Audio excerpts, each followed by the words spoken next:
وسلام على عباده الذين اصطفى أما بعد أعوذ بالله من الشيطان الرجيم بسم الله الرحمن الرحيم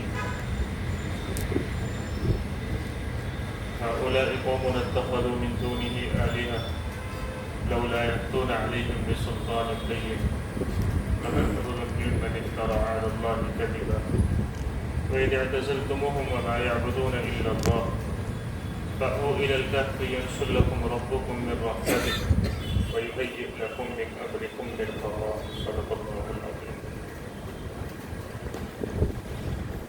میرے محترم بھائیوں اور دوستوں، قرآن کریم کے 15ویں پارے کی یہ سورت ہے سورہ کہف، اس کی تفسیر چل رہی ہے اور اس سورت کا دوسرا رکوع اس کی تفسیر ابھی جاری ہے. جیسا کہ گزشتہ یہ بات بتائی تھی کہ اس سورت کے دوسرے رکوع میں اللہ تعالیٰ نے جو بات ارشاد فرمائی ہے وہ یہ ہے کہ یہ جو 6 جوان تھے ان کو اللہ تعالیٰ نے ایمان کی دولت سے نوازا اور بت پرستی کی نفرت ان کے دلوں میں پیدا ہو گئی، اور اس زمانے کا جو بادشاہ تھا وہ کٹر ظالم اور مشرک تھا. جب بادشاہ کو اس بات کا علم ہوا کہ میری حکومت میں کچھ لوگ ایسے ہیں جو ہمارے باپ دادا کے دین کا انکار کرتے ہیں اور کچھ نئی باتیں کرتے ہیں، بادشاہ نے ان 6 جوانوں کو اپنے دربار میں بلایا اور اس کے بعد ان 6 جوانوں نے بادشاہ کے دربار میں جو تقریر کی وہ پہلی آیتوں میں اللہ تعالیٰ نے ذکر فرمایا ربنا رب السماوات والارض لن ندعو من دونه الها لقد قلنا اذا شططا. یہ پوری انہوں نے توحید سمجھائی اور اللہ کی وحدانیت کی مضبوط دعوت دی. بادشاہ نے ان کو مہلت دی تھی، سارے بڑے گھر کے لوگ تھے، مہلت دی کہ ان کا میں بعد میں فیصلہ کروں گا. یہ جوان وہاں سے نکل کر انہوں نے مشورہ کیا وَإِذِ اعْتَزَلُوهُمْ وَإِذِ اعْتَزَلْتُمُوهُمْ وَمَا يَعْبُدُونَ إِلَّا اللَّهَ فَأْوُوا إِلَى الْكَهْفِ. کہ اب ہمیں کیا کرنا چاہیے؟ یہاں رہیں گے تو بت پرستی پر بادشاہ مجبور کرے گا، اور اگر ایمان والا بن کر رہیں گے تو زندگی مشکل ہو جائے گی. مشورے سے یہ بات طے ہوئی کہ اب ہم کو اس بستی کو چھوڑ دینا چاہیے، اور یہ 6 جوان بستی کو چھوڑ کر نکل گئے. سب چھوڑ دیا، گھر چھوڑ دیا، بیوی بچے چھوڑ دیے، اپنے ایمان کی حفاظت کے لیے وہ نکل گئے. راستے میں چرواہا ملا، وہ بھی ساتھ ہو گیا، ساتھ ہو گئے، اس کے ساتھ اس کا کتا تھا. یہ کل 8 لوگ ہو گئے، ایک غار میں داخل ہوئے. یہ سارا واقعہ پہلے ہو گیا، یہ کچھ اس کا مختصر میں نے بیان کر دیا تاکہ بات دوبارہ تازہ ہو جائے. اور یہ بات گزشتہ مجلس میں میں نے بتائی تھی کہ یہ جو 7 لوگ تھے یہ اپنے ایمان کو بچانے کے لیے نکلے، اور ان کے لیے سب سے بڑی جو چیز تھی وہ ایمان کی حفاظت تھی. ایمان کی حفاظت کے لیے انہوں نے سب کچھ قربان کر دیا، اپنا شہر چھوڑا، گھر بار، کام کاج سب کچھ چھوڑ دیا، ایمان محفوظ ہو جانا. اب ایک بات یہاں میں نے یہ بتائی تھی گزشتہ مجلس میں، اس پر کچھ تفصیل سے بات بھی کی تھی کہ یہ جو سورت ہے سورہ کہف، یہ سورت میں کی فضیلت اللہ کے نبی صلی اللہ علیہ وسلم نے یہ بیان فرمائی کہ جو یہ سورت پڑھے گا اللہ اس کی دجال کے فتنے سے حفاظت کرے گا. لیکن سورت کے پڑھنے سے یہ بات معلوم چلتی ہے کہ اس سورت میں کہیں بھی دجال کا کوئی تذکرہ نہیں ہے، نہ صراحتاً ہے نہ اشارے میں بھی کہیں دجال کا کوئی ذکر نہیں. پھر اس سورت کا دجال سے کیا تعلق؟ تو گزشتہ میں نے یہ بات بتائی تھی کہ در حقیقت اللہ تعالیٰ نے اس سورت کے اندر جو واقعات بیان فرمائے اس میں پہلا واقعہ یہ اصحاب کہف کا ہے، دوسرا آگے وہ دو جوانوں کا آئے گا، 2 کھیت والوں کا آئے گا، پھر آدم علیہ السلام کا واقعہ ہے، پھر موسیٰ علیہ السلام کا واقعہ ہے، پھر ذوالقرنین کا واقعہ ہے. یہ سارے واقعات اللہ تعالیٰ نے اس سورت میں بیان فرمائے. تو اس سورت کا جو میسج اور پیغام ہے وہ پیغام اگر ہماری زندگی میں آ گیا، اس پر ہم نے عمل کر لیا تو ہماری دجال سے حفاظت ہو جائے. وہ اصل اس کا پیغام ہے. اس میں یہ پہلا واقعہ ہمیں کیا پیغام دیتا ہے؟ تو پہلا واقعہ یہ پیغام دیتا ہے کہ جو دجال کا زمانہ آئے گا وہ زمانہ بھی وہ ہوگا جس میں تمہارے لیے اپنے ایمان کو بچانا بڑا مشکل ہو جائے گا، ایمان کی حفاظت بہت مشکل ہو جائے گی۔ ایمان کی حفاظت ایسے ہوگی جیسے آگ پر انگارے لے کر چلنا، اور اس زمانے میں تمہارے لیے رہبری کیا ہوگی؟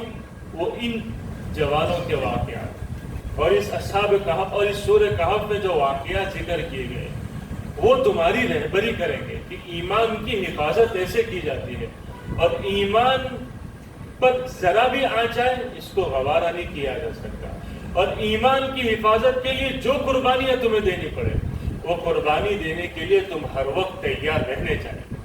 یہ ہمیں پیغام دیتی ہے، اور یہ بات گزشتہ میں نے بتائی تھی کہ دجال تو آئے گا، اس کا زمانہ آئے گا، وہ آئے گا، لیکن دجال کے آنے سے پہلے دجالی فتنے دنیا میں آئیں گے، اور وہ فتنے بھی بڑے خطرناک ہوں گے، اور اس فتنوں کے زمانے میں بھی ایمان کی حفاظت بڑا مشکل مسئلہ ہو جائے گی۔ جیسے آج میں اور آپ جس دور سے گزر رہے ہیں وہ دور دجال کا نہیں ہے، دجال ابھی ہمارے سامنے نہیں ہے، لیکن دجالی فتنے دنیا میں آ گئے، دجالی فتنے، جیسے گزشتہ مجلس میں نے پوری اس کے بعد تفصیل سے بتائی تھی کیا کیا دجالی فتنے ہیں جو آج کے زمانے میں ہم اور آپ دنیا میں دیکھ رہے ہیں۔ وہ ساری دجالی فتنوں کی میں نے کچھ تفصیل آپ کے سامنے بیان کی تھی۔ ایک سب سے بڑا فتنہ جو یہ ہے کہ دین سے بیزاری، دین سے دوری، آخرت سے غفلت، اور دجال جو آئے گا وہ دنیا میں وہ لوگوں کے سامنے ایسی دنیا سنوارے گا کہ لوگ اپنے دین کو، اپنے ایمان کو، اپنے آخرت کو بھول جائیں گے، اپنے اللہ کو بھول جائیں گے، اور دجال کو اپنا معبود بنا لیں گے۔ اور دجال آئے گا اس سے پہلے آج کے زمانے میں دجالی فتنہ پھیلانے والے لوگ ہیں، وہ کیسے دجال کو اور اس کے فتنہ کو پروموٹ کر رہے ہیں، دنیا میں پھیلا رہے ہیں۔ اس پر بھی میں نے گزشتہ آپ کے سامنے کچھ باتیں بیان کی تھی۔ ایک عجیب بات علماء نے یہ ذکر فرمائی ہے کہ جس زمانے میں آج ہم جی رہے ہیں وہ زمانہ ہے کہ جس میں دجالی فتنہ اتنا عروج پر ہے کہ آج ایمان والوں کے دلوں کے اندر سے ایمان کو چھیننے کی کوشش کی جا رہی ہے۔ ان کی کوشش یہ ہو رہی ہے کہ یہ ان کے بچے مسلمان رہے، ان کے ماں باپ ان کے نام مسلمانوں والے رکھیں، لیکن ان کا اندر وہ ہم چیزیں پیدا کر دیں کہ ان کو اپنے ایمان والا ہونے میں شرم آئے۔ کیا جیسے آج کے جوانوں کا حال ہو گیا ہے نا، جو دین سے دور ہوتے جا رہے ہیں، اپنے آپ کو مسلمان بتانے میں شرم محسوس کر رہے ہیں کہ ہم مسلمان ہیں، بلکہ ان کو کبھی یہ ہوتا ہے کہ یار ہم تو غلط جگہ پیدا ہو گئے، ہم تو کہاں پیدا ہو گئے؟ غلط جگہ پیدا ہو گئے۔ ایسے حالات دنیا میں پیدا کیے جا رہے ہیں، بلکہ ہم اور آپ آئے دن دیکھتے ہیں کہ دین سے بیزاری اور دین سے، ایمان والوں سے نفرت اتنی بڑھتی جا رہی ہے کہ یہ دیکھ کر بعض ایمان والوں کے دلوں میں اپنے ایمان کے بارے میں شک ہونے لگتا ہے۔ ہم آئے دن سوشل میڈیا پر دیکھتے ہیں کہ کتنا ایمان کے خلاف پروپیگنڈا پھیلائے جا رہے ہیں کہ خود ایمان والے کو بھی اپنے ایمان پر شک ہونے لگتا ہے۔ یار ایسا کیوں؟ قربانی کا موقع آتا ہے تو اس کے بارے میں غلط باتیں، حج کا موقع اس کے بارے میں، رمضان، روزے، زکوٰۃ، یہ ساری ہم دیکھتے ہیں، نماز کے بارے میں، یہ ساری چیزیں، پردے کے بارے میں، کبھی طلاق کے بارے میں، کبھی کیا، یہ سارے فتنے دنیا میں پھیلائے اسی لیے جا رہے ہیں تاکہ ایمان والوں کو اپنے ایمان سے یقین نکل جائے اور ان کا اندر سے ایمان خوفلا ہو جائے۔ یہ ساری محنتیں ہو رہی ہے آج کل، یہ دجالی فتنے ہیں۔ یہ کیا ہے؟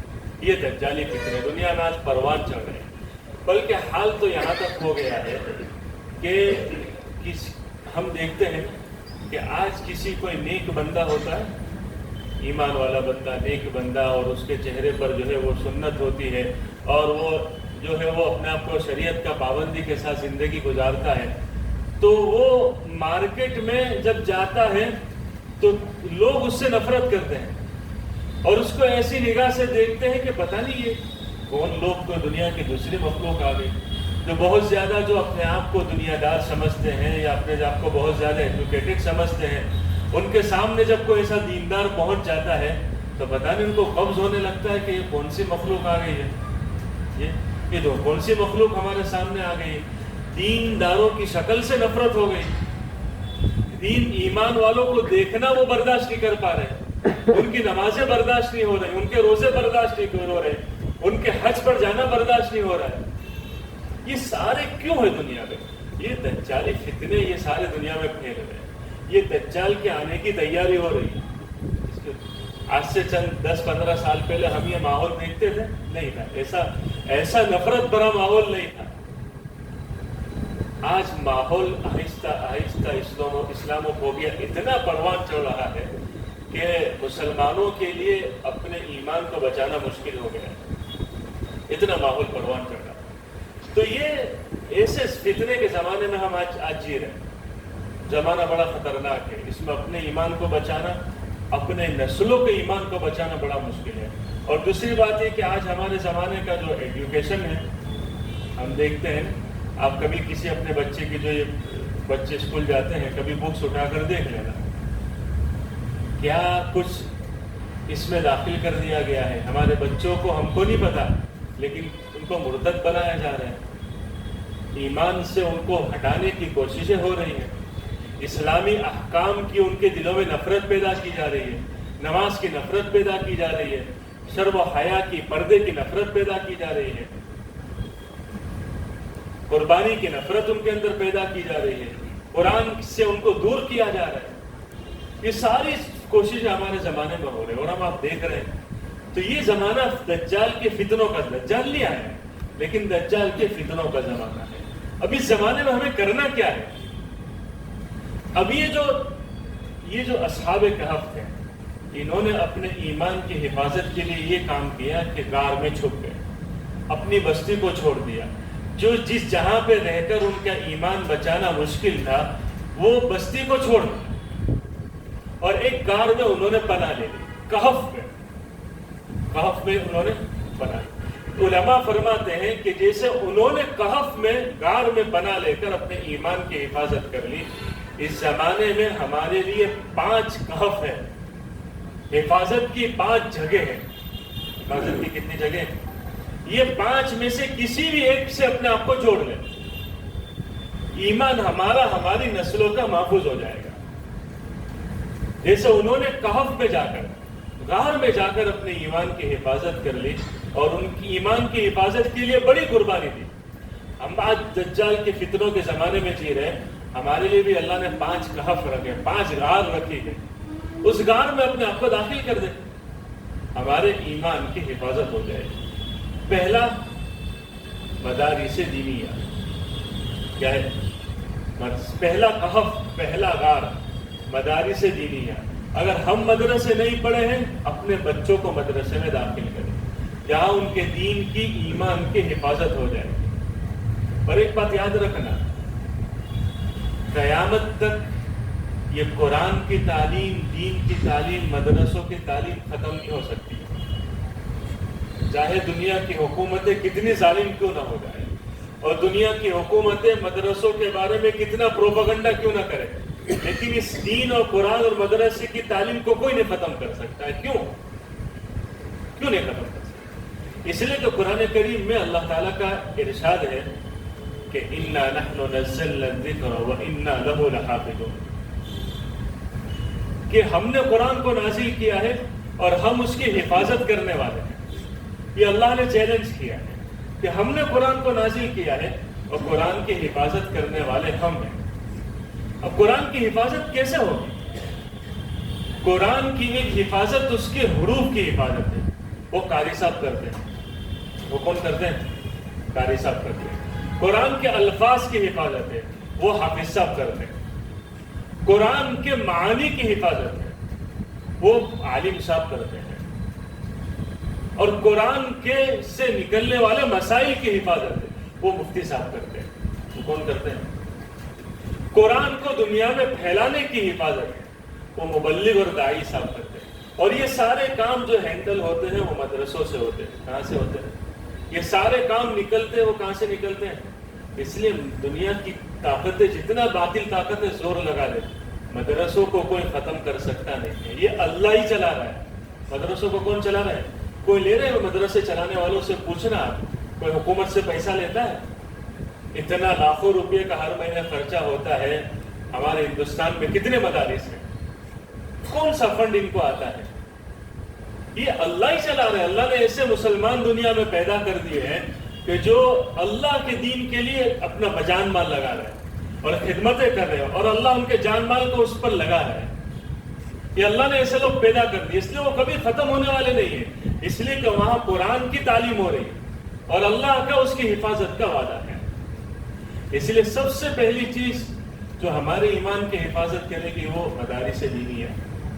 اپنے بچوں کو اس میں داخل کرائے، بچے بڑے ہو جائیں 3 سال کے 4 سال کے، ان کو قرآن کی تعلیم دو، ان کو مدرسے میں داخل کر دیں اور ان کو دین کی مضبوط تعلیم دلوائے تاکہ ان کے ایمان کی حفاظت ہو جائے۔ دوسرا جو کہف ہے، جو ایمان کی پناہ گاہ ہے، وہ اللہ والوں کی صحبت ہے۔ اس کی صحبت ہے جس کو ہم خانقاہ بھی کہہ سکتے ہیں، اللہ والوں کی صحبت ہے۔ اللہ کے نیک بندوں کے ساتھ، بزرگوں کے ساتھ تعلق رکھے، ان کے ساتھ اٹھنا بیٹھنا ہو، ان کی مجلسوں میں جایا کرے، ان کے ساتھ ہماری مل ملاقاتیں ہو۔ آج یہ بھی بڑا عجیب ہو گیا، پہلے کسی زمانے میں ہم دیکھتے تھے کہ راندر میں بزرگان دین کی کثرت تھی، تو کہاں سے شہر سے ہم پول پار رہتے تھے، تو ہفتے میں 1 دن یا مہینے میں 1-2 دن ہمارے بڑے ہم کو لے جا کر ان کے پاس جاتے تھے کہ اور علماء کے پاس 2 منٹ 5 منٹ ان کے پاس بیٹھتے تھے۔ تو یہ علماء کے ساتھ تعلق رہتا تھا، بزرگوں کے ساتھ، اللہ کے نیک بندوں کے ساتھ، جس سے ایمان کی حفاظت ہو جاتی تھی۔ ان کی مجلس میں کچھ دیر کے لیے بیٹھ جانا یہ اپنے ایمان کی حفاظت کا ذریعہ ہے، اور آج وہ سلسلے ختم ہو گئے۔ صحابہ اکرام اللہ کے نبی صلی اللہ علیہ وسلم کی خدمت میں رہتے، اسی لیے تو ان کو صحابی کہتے ہیں۔ بھائی صحابی کو صحابی کیوں کہا جاتا ہے؟ صحابی صحبت سے ہے کہ انہوں نے اللہ کے نبی صلی اللہ علیہ وسلم کی صحبت اٹھائی ہے، وہ اللہ کے نبی کی صحبت میں رہے ہیں، اپنے بچوں کو لے کر اللہ کے نبی کے پاس جاتے تھے اور اللہ کے نبی ان کے سر پر ہاتھ پھیرتے تھے، ان کے لیے دعائیں کرتے تھے۔ یہ سلسلے بھی ختم ہو گئے، اللہ والوں کے پاس جانے کے سلسلے ہمارے ختم ہو گئے، تعلق نہیں رکھا ہم نے۔ اصل مسئلہ یہ ہے، ہمارے بزرگ یوں کہتے ہیں کہ جیسے ہمارا فیملی، جو کوئی فیملی ڈاکٹر ہوتا ہے، فیملی ڈاکٹر ہوتا ہے ہمارا، ایسے ہم کو فیملی کوئی مفتی اور عالم رکھنا چاہیے۔ ہم وقتاً فوقتاً اس سے رہبری لیتے رہے۔ آپ کو کوئی چھوٹا موٹا ڈاکٹری لائن کی آپ کو کوئی رہبری لینی ہے تو آپ کا ایک فیملی ڈاکٹر ہوتا ہے، آپ اس سے ہر طرح کی بات کر سکتے ہیں، آپ اس سے ہر طرح کا مشورہ لے سکتے ہیں، چھوٹی موٹی بیماری میں آپ اس کی رائے لے سکتے ہیں۔ وہ اینی ٹائم آپ کا فون اٹھاتا ہے، اینی ٹائم آپ کو مشورہ دے سکتا ہے۔ آپ کا اس کے ساتھ تعلق، ایسے فیملی مفتی آپ کا ہونا چاہیے جس کے ساتھ آپ کا ایسا گہرا تعلق ہو کہ آپ کے سارے مسائل کی وہ رہبری کرے اور اس کے ذریعے سے آپ اپنا دین محفوظ کر لیں۔ تو یہ ہونا چاہیے۔ تو اللہ والوں کی صحبت، ان کے خانقاہیں، ان کے پاس اٹھنا بیٹھنا، ان سے تعلق رکھنا، یہ ہمارے ایمان کی حفاظت کا ذریعہ ہے۔ اور تیسری چیز دعوت و تبلیغ کی محنت۔ اس زمانے میں دعوت کی محنت یہ ہمارے ایمان کی حفاظت کا ذریعہ ہے۔ آپ کہیں گے ہم سے تو وقت نہیں نکالا جا سکتا، ہم تو جو ہے فارغ نہیں ہیں، ہمارے پاس فرصت نہیں ہے، ہم کہاں چلے 4 مہینے کے لیے وقت نکالیں گے؟ تو چلو آپ کے لیے بڑی دوسری آسانیاں ہیں، مقامی محنت میں تو جڑے ہیں اپنے آپ کو۔ روزانہ آپ کی مسجد میں تعلیم ہوتی ہے، روزانہ آپ کی مسجد میں مشورہ ہوتا ہے، کبھی گشت ہوتا ہے، ہفتے میں 1 دن گشت ہوتا ہے، آخری بات ہوتی ہے۔ دین کی محنت سے اپنے آپ کو جوڑے رکھیں، یہ ہماری ایمان کی حفاظت کا ذریعہ ہے۔ اپنے بچوں کو دین کی محنت میں ان کو جوڑیں۔ میں اکثر ہمارے ساتھیوں سے کہتا ہوں کہ میں بھی محنت پہ لگا ہوا ہوں، وقت کبھی کبھی لگاتا رہتا ہوں، بات بھی کرتا ہوں ان کے درمیان۔ میں اپنے ساتھیوں سے کہتا ہوں، ہمارے دعوت کے ساتھیوں سے، میں نے کہا تم کتنے سال سے تبلیغ میں لگے ہو؟ 15 سال سے، 20 سال سے، 25 سال سے۔ کتنے تمہارے بچے ہیں؟ 2 ہیں، 3 ہیں، کتنے پوتے ہیں؟ تو کوئی بڑے ہو جاتے ہیں، کتنے پوتے ہیں؟ جب پوتے بھی جوان ہو گئے، بالغ ہو گئے، تمہارے بچے، تمہارے پوتے، تمہارے نواسے تمہارے ذریعے سے کتنی تبلیغ میں لگے؟ اکثروں کی کارگزاری ہے کہ خود تو تبلیغ میں جاتے ہیں باپ دادا، لیکن ان کے بچے تبلیغ سے بہت دور ہیں اور اس لیے پھر ان کی زندگی آوارہ ہو جاتی ہے۔ میں نے کہا تم جائیں گے دنیا سے، تمہارے گھر سے تبلیغ گئی، تمہارے گھر سے محنت چلی گئی، آہستہ آہستہ دینداری بھی ختم ہو جائے گی۔ کرنا ہے اپنے آپ کو اس محنت میں، اپنے بچوں کو جوڑنا ہے تاکہ ہمارے ایمان کی بھی حفاظت ہو جائے، ہمارے نسلوں کے ایمان کی بھی حفاظت ہو جائے۔ تو یہ تیسرا کہف ہے اپنے ایمان کی حفاظت کا، دعوت و تبلیغ کی محنت۔ چوتھا قرآن کریم ہے، اور پانچواں مکہ اور مدینہ ہے۔ یہ 5 چیزیں، میں 2 چیزوں پر، اکیلے 2 چیز پر انشاءاللہ آئندہ مجلس پر تفصیل سے بیان کروں گا۔ تو پہلا جو ہے وہ جیسے ہی اصحاب کہف اپنے ایمان کی حفاظت کے لیے غار میں چھپ گئے اور اللہ نے ان کی ایمان کی حفاظت کر لی، یہ صورت اللہ نے نازل فرمائی اور اس کی فضیلت بیان فرمائی اور اس میں پیغام دیا اللہ اس کی برکت سے تمہاری دجال کے فتنوں سے حفاظت کرے گا۔ تو علماء فرماتے ہیں 5 غار ہیں ہمارے لیے، 5 کہف ہے جس میں لگ کر ہم اپنے ایمان کی دجالی فتنوں سے حفاظت کر سکتے ہیں۔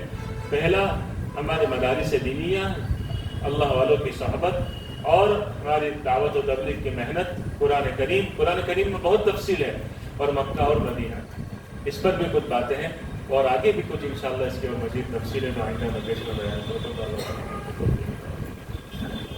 سبحانك اللهم وبحمدك وتبارك اسمك وتعالى جدك ولا اله غيرك، اللهم صل على سيدنا محمد وعلى ال سيدنا مولانا محمد وبارك وسلم۔ ربنا اتنا في الدنيا حسنه وفي الاخره حسنه وقنا عذاب النار، اللهم انا نسالك الجنه وما قرب اليها من قول وعمل، ونعوذ بك من النار وما قرب اليها من قول وعمل، اللهم انا نسالك من الخير كله عاجله واجله ما علمنا منه وما لم نعلم، ونعوذ بك من الشر كله عاجله واجله ما علمنا منه وما لم نعلم، وصلى الله تعالى على النبي الكريم، آمين برحمتك يا رب۔